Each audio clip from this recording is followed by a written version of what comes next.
Opening the center immediately, this pawn thrust grabs valuable space and opens diagonals for piece development.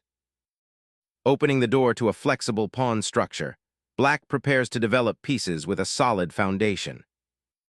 Immediately asserting central dominion, White claims the d4 square, aiming to build a commanding pawn phalanx. Challenging the center immediately, Black dares White to define the pawn structure and opens lines for counterplay. Developing the knight here is a subtle way to reinforce d4, while keeping the c-pawn's advance open for later maneuvering. Challenging White's central pawn structure directly, Black seeks immediate counterplay by opening lines. Developing the knight to f3 secures the king's defenses while maintaining flexibility for future pawn advances in the center. Developing the knight to c6 firmly anchors the pawn structure and eyes the d4 square, embracing central conflict. Opening the center and simplifying the position, this advance offers clarity, but be wary of Black's immediate counterplay in the liberated space. Re-establishing pawn symmetry opens central files, fostering dynamic exchanges and potential queen activity. Developing the bishop here pressures Black's central pawn structure. Developing the bishop to d6 solidifies the central pawn structure and prepares to castle kingside. Sacrificing a pawn temporarily opens lines, potentially disrupting Black's pawn structure and piece harmony for future pressure. Repositioning the bishop to a square where it can be readily exchanged simplifies Black's central structure and frees up the d-pawn. Knight repositions to pressure Black's central pawn and I-squares like d4 and c5. Returning the bishop to d6, Black fortifies the d5 pawn and prepares for a more active piece deployment. Unleashing the queen to seize central control and pressure Black's exposed pieces. Developing the knight to f6 improves Black's piece coordination while adding pressure along the d4 diagonal. Securing the king is paramount, and castling now prepares for kingside defense and active piece play. Securing the monarch is paramount, clearing the path for active piece development and anticipating further central skirmishes. Shattering Black's pawn structure with this exchange now simplifies the position, creating a clear advantage in piece activity for White. Doubling pawns on the c-file disrupts Black's pawn structure, offering White long-term central influence and potential for kingside attacking chances. Developing the bishop to an active diagonal, it eyes the queen's side and potentially clears a path for other pieces. Repositioning the bishop to f5 seizes initiative, forcing White to address the doubled pawns and threatening kingside pressure. Exchanging bishops clarifies the pawn structure and opens lines for your queen and rook. Reclaiming the pawn with the queen activates a powerful central presence, aiming to contest the open d-file and offer counterplay. Unveiling the king's sanctuary, this queen repositioning threatens immediate tactical fireworks, creating a dynamic imbalance. Initiating simplification, Black seeks to equalize material while disrupting White's pawn structure, though it concedes the bishop pair. Seizing central space with the knight reestablishes White's initiative and probes Black's somewhat awkward pawn structure. Solidifying the c-file, this rook prepares to contest central influence and activate its defensive potential. White initiates a knight maneuver, aiming to reclaim the pawn on c5 and potentially centralize the knight for greater influence in the middle game. Reasserting bishop control and preparing to contest the c-file anchors Black's position. Securing the d-file now allows White to begin applying pressure along that open avenue, potentially aiming for central pawn control or creating future infiltration threats. Fortifying the queenside pawn chain and preparing to contest the b-file establishes crucial defensive integrity. Bolstering the queenside pawn chain secures White's structure against potential Black counterplay on the queenside files. Securing the king against potential central threats sets the stage for future maneuvering. Unlocking the e-file for the rook could pressure Black's king's pawn and disrupt their pawn structure. Stabilizing the bishop's position, this maneuver prepares to activate the rook on the c-file and potentially contest the open diagonal. Cracking open the queenside now aims to exploit the weakened pawn structure and create attacking chances. Undermining white's central pawn structure opens a critical diagonal for black's queen, threatening immediate disruption. Gaining control of the critical dark squares is the immediate objective, preparing to exploit the weakened kingside. Anchoring the rook on the open file creates a vital outpost, challenging white's control and preparing for potential piece activity. Opening the c-file here seizes immediate control of a crucial open highway, forcing black into a more defensive posture. Reclaiming the pawn with the knight untangles the queenside and prepares to contest the open d-file. Reclaiming the open d-file solidifies white's central presence and prepares for future pressure. This knight repositions aggressively, eyeing potential weaknesses on white's queenside and ready to disrupt the pawn structure. Re-establishing control of the central open file after that exchange offers greater scope for maneuvering.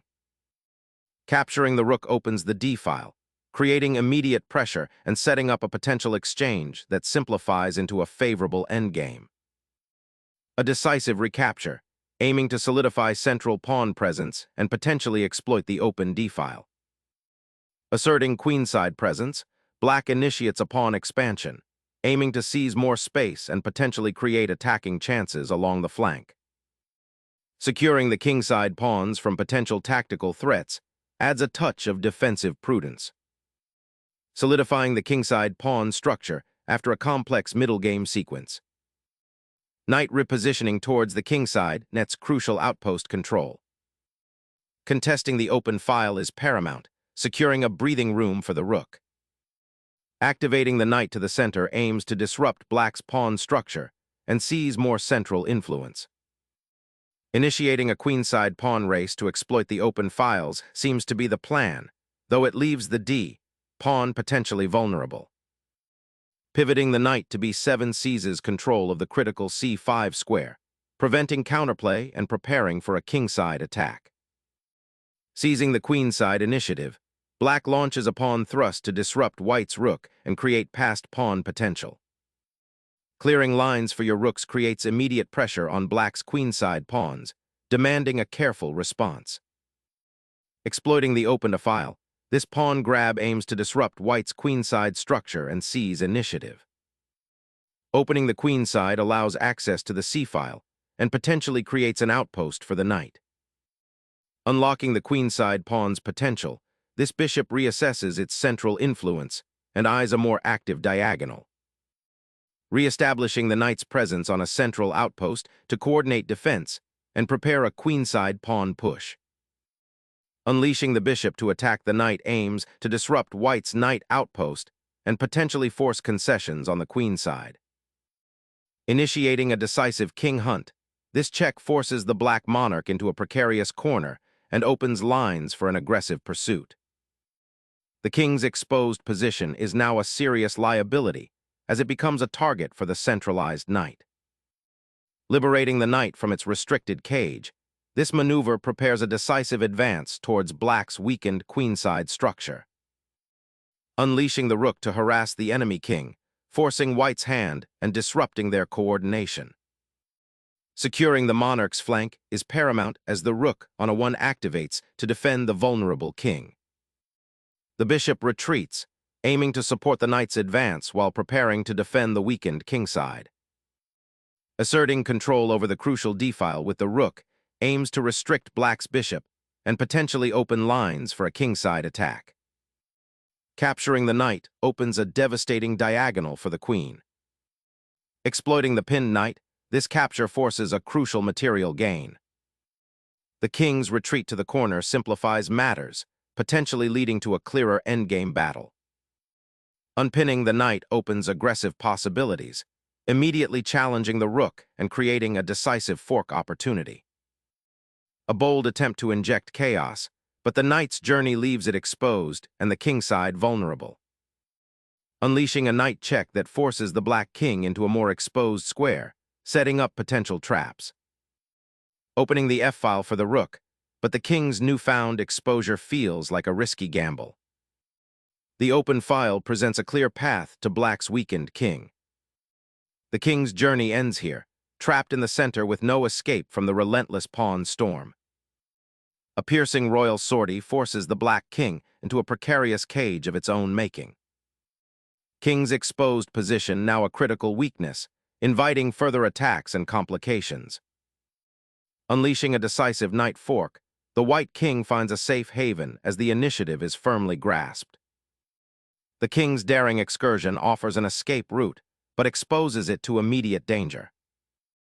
Pushing the knight forward forces a capture, simplifying to a favorable endgame with active pieces.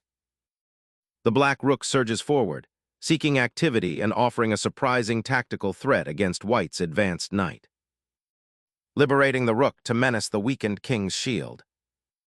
Seeking counterplay, this rook heads to the second rank, activating its presence along the open file. Exchanging rooks opens up the decisive knight outpost for the attack. This piece retreats suddenly, opens a clear path for black's rook to infiltrate white's territory. Creating a passed pawn on the queenside opens vital attacking avenues. The rook's retreat to the second rank is a strategic repositioning to secure the passed pawn's advance and potentially launch an attack. Securing the rook along the first rank prevents any immediate breakthroughs by black's pieces.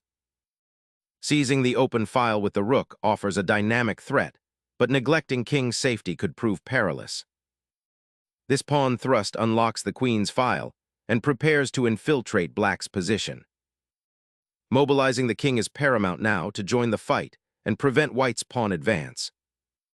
The pawn advances, threatening to escort its companion to promotion.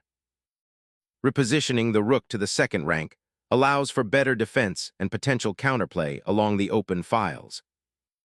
Seizing the seventh rank to threaten promotion is a powerful endgame maneuver. Relocating the rook to b8 aims to contest the open b-file and support potential pawn advances. Escorting the monarch to a more secure square, anticipating potential checks. Shifting the king to the center aims to utilize its activity for the ensuing pawn endgame. Shifting the king's focus towards the central action promises a more active role in the upcoming struggles.